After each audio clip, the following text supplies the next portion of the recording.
Join Stella Academy, Goa's best coaching for IIT, JEE and medical exam preparation. Register today for Stellar Talent Search exam. Admissions are open for repeaters medical batch for NEET 2021. Our leader, Churchill Alemao, has taken this initiative, different kind of initiatives throughout his career has taken with regard to sports, with regarding to safeguarding the culture, with regarding to safeguarding the Goan beaches, the environment.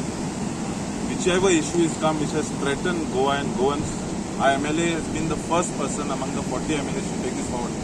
Whether you talk about double track, whether you talk about environment issues like this Goa beach, whether you talk about sports, whether you talk about the church, जायते वेगवेगळे issue येयला गोंयकारांक आनी आमी गोंयकारान आयज दाखयला एक उल मारलो आमगे गोंयच्या भावांक एक उल्याचे आयज 6:30 आमचे भुरगे एकठांय जाले.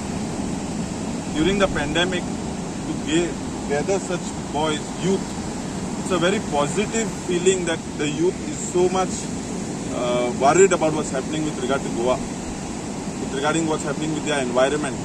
Today, our MLA is giving us the full backing of protecting this environment of us. We've started in Kolwa because Kolwa, by the Prime Minister of Narendra Modi, Kolwa has been named the iconic beach among the 10 iconic beaches. So we said we'll start over here. From here, we will carry it forward to Benaulim, to Varka, to Carmona, to Kavelosim, to Orlim. So we are doing this entire campaign drive. It's nothing political.